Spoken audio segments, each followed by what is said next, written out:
Second part of Anduin mythic guide. So in this video we will just analyze like first phase and intermission. So that's the goal for like the first raid to see the mythic changes we discussed yesterday and maybe enter intermission, but it might not be a surprise to not even see it, because you know, first probably 40-50 vibes will be to marks and banish soul, add control, getting people out too early, too late, they keep dying, then you know the healers fail to do their heal check, DPS fail to do DPS check inside, all kinds of vibes. So that's how the first probably 40 vibes will look like a random guild. This is our first 50 vibes, so as you can see it's lots of quick vibes to usually add control, the banish soul control. So I'm gonna go and discuss like first 3 or 4 minutes of this fight, and we will work from there. Like next raid, if we start entering phase 2, there will be a video for that. But for today, the goal is to get these basic things right, which are Kingsmore groups, CC on those ads, and damage on those ads, obviously. So as you can see on the left side of this guy's screen, this is what we're gonna use as well. So these soul stuns groups, it's a weak aura which tells you if you're next on the CC on them. So I'm just gonna go play the video, and I'm just gonna go, you know, mechanic by mechanic, step by step, as the fight progresses. It's like gonna learn every mechanic, how to deal with it.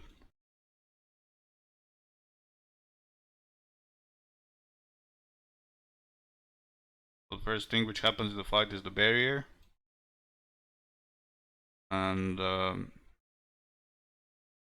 ideally everyone should be in, but it's the first barrier in the fight, so a couple of people who are pretty mobile, like warlocks, so there's a druid there, arcane mage, they stayed out, but it doesn't matter much. I think at start of progression, you know, they had the fucking 200 pulls, you can see. So after 200 pulls this become a joke, but at start progression everyone should be in this barrier, so we break it quickly, because the boss damage like doesn't matter for us at this moment. Like, so it's better to be on top of the boss for this first barrier and just break it as fast as we can. Second mechanic is these marks. It's like pre-spread, nothing fancy. And then how you do these marks on Mythic is you obviously will go to the closest guy if there's a close guy. So these two will collide probably. And then when you're done with your mark, if you're a melee guy, you will obviously go back on top of the boss. If you're standing over here, you should make way for people who didn't find their partner instantly. So there should be a clear path in the middle of the room where they can meet. So what you will see when they break their marks, some of them will go back to boss, and some of them will walk to the edge. So there's room for people in the middle to meet each other, you know. Because you can't just walk randomly like we did on Heroic, just meet on boss. That doesn't work anymore. After people are done with close marks, when you collide with someone close to you, go back to boss or go back to edge if you're a range guy, so there is space for them to meet. So it's like gonna be full collision when they're close, and there's a couple of people left without partner, and there's a clear path over here for them to run to each other. So these people went back to edge, and yeah, shit ton of people on top of the boss. So this area over here was completely free for them to meet.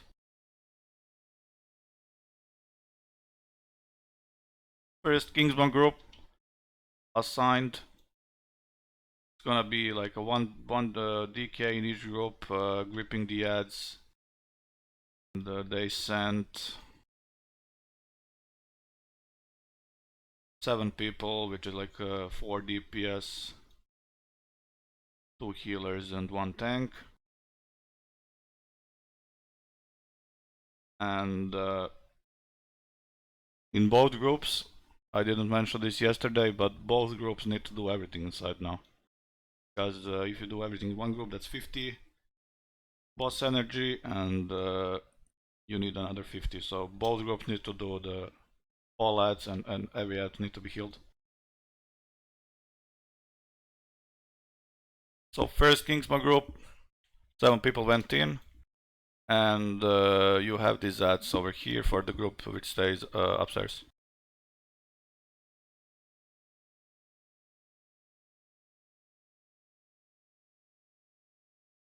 So now the VCora will assign people to do the CCs on these ads. So it's important to know that AoE CCs are used on this, and not just, you know, single target stuns. If you do a single target stuns, it will mess the rotation completely. So don't stun them like randomly. If you're not assigned, do not stun at all. Like the cost is even longer now. It's like 12 seconds compared to 8, so it's easy to time it. You don't need to wait. I think this is pre-nerf. Yeah, it is pre-nerf. It was 8 seconds, so they had to wait like last 2 seconds to do their CC. Now with 12 seconds you can do a CC when it's like, I don't know, like 4 seconds. Like no need to wait for the last second at all. So there's 3 or 4 people assigned to do a CC on each group of these ads. So the first cast goes, and let me check if I assigned it.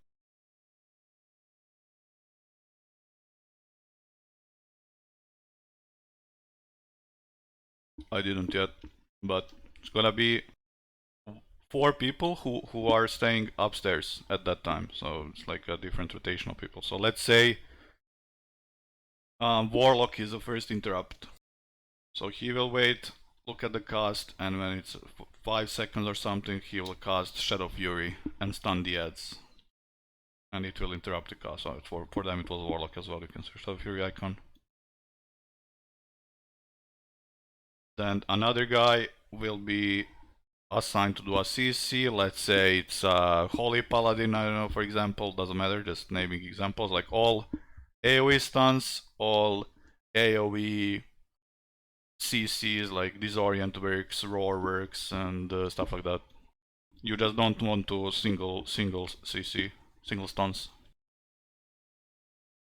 So there was another CC, I think it was Warlock again, doesn't matter. But you see the point, like 4 CCs done at the end of the cast. So for us this will be a 12-second cast, so as I said, just do it on like 4 seconds left. There was a Chaos Nova. So you see the idea for CCs. AoE CCs only if you're assigned. And that's the CC part. If they finish this cast, the person who's like casting it on is dead. Now when it comes to damage, also I didn't mention this. So when inside the group goes in, whoever is assigned to go in, you need to stack right on top of each other over here in front of the boss. Like don't be here.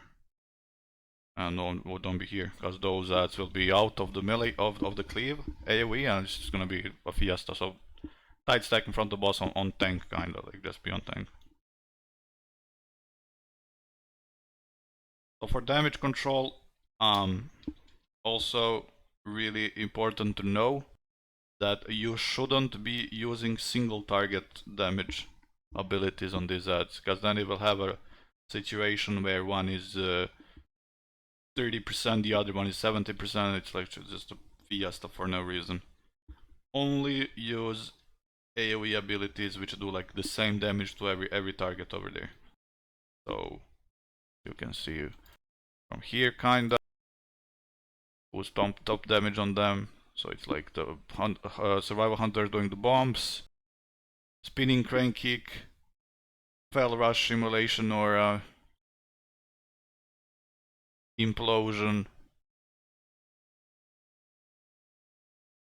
So it's all AoE abilities. You can't see a fucking Chaos Bolt being rank 1 or Rising Sun King from Sun King from Monk, which is like a pure single target ability. So they have to be clipped down evenly. So make sure you use correct abilities to damage these ads. So what you do when they go in, you kind of damage them to 40%, and then you leave it at 40% while there's a CC rotation going on. And meanwhile, there are these stars going out. So it's like, from what I've seen, they kind of YOLO these stars. They all go to the sides, like people are standing between the boss and the ads, and stars are going to the side, to the left and right, kind of.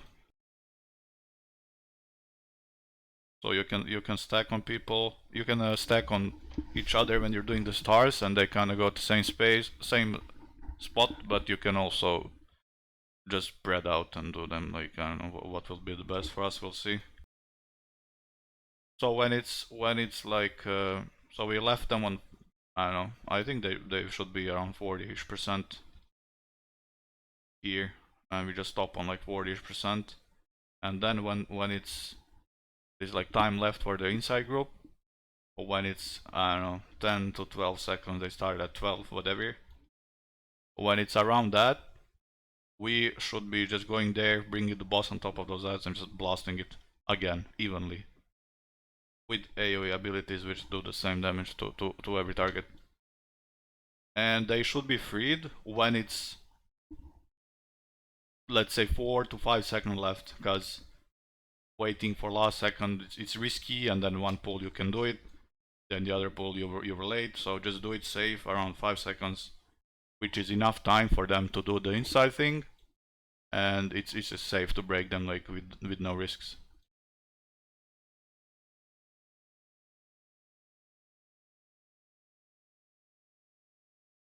So there was another barrier here. This is like a barrier with less people, a bit more hectic, healing intensive. They were all standing in it. It was placed in the middle. And then you have these marks again. It's the same idea. Spread, and if you are close to your guy opposite part, if you can break it instantly, then step back if you range, or step in if you're closer to the boss. Leave the middle area free so they can meet. Like, they do it kind of cleanly, which is obvious after 200 pulls that it will look cleanly, but you can see the idea. So you can see the mage movements here, breaks, and then steps back a bit. You see, step back a bit, so it's like area over here for them. So these are the marks. It's kind of, you know, how you do it every time. So stars again to the sides. They always kind of do stars to star and orange, so we can, like, use these marks as well, which doesn't matter, but the stars always go to star and orange side over here, and you can be either in front or behind the boss. So soon second group will go in. This guy will go in second group.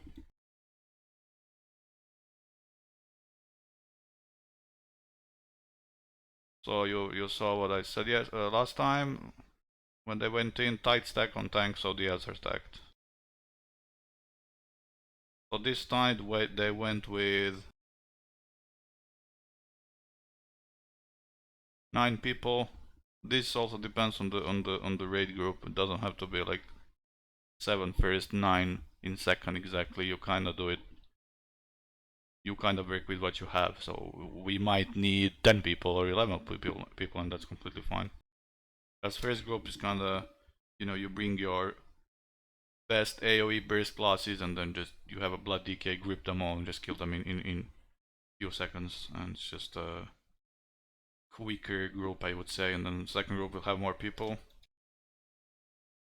and then you have a another DK here, probably drain, and, you know, just trying to grip all the ads to on top of this despair guy. So it's like a single target grip instantly, and then A-bomb limb this other ads. Knocks are good as well.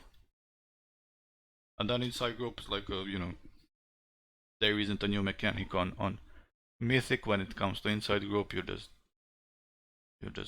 kill these ads. If you're a DPS guy, heal all the ads. If you're a healer, dodge the swirls. And then when it's about 7-8 seconds of your debuff over here, which represents like the time left you have in this phase. If it expires, you're dead. So when it's like 7 or 8, you should be done, and then we will break you out. Like the outside group will try and break you out. So they kill it now around 10, and then they should be out in next couple of seconds. Just sit here and wait and pray that people get you out, and they're out.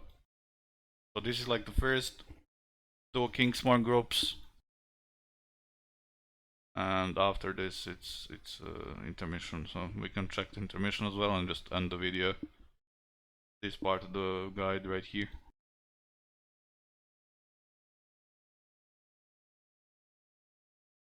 Just always keep in mind when you're watching like a kill video of some sort like this, that they have 200 pulls, so it might look like a joke to you.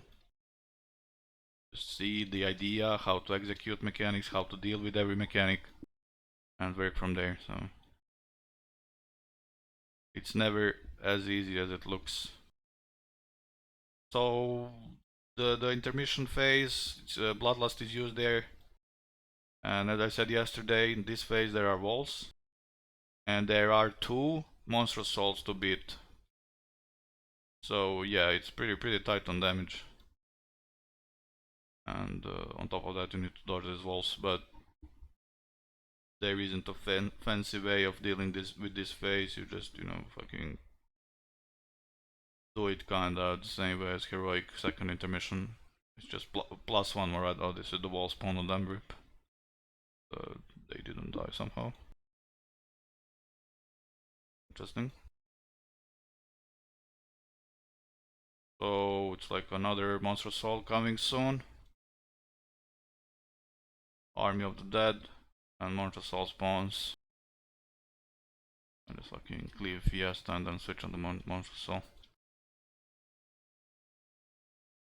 Just gonna end the video here, and it's like the second part of the guide, getting the basics right, Kingsmore groups, breaking people out, doing the stars, doing the barriers, and then when we like clean that up, in second phase we will talk about the fear ads control. So that's it for this video.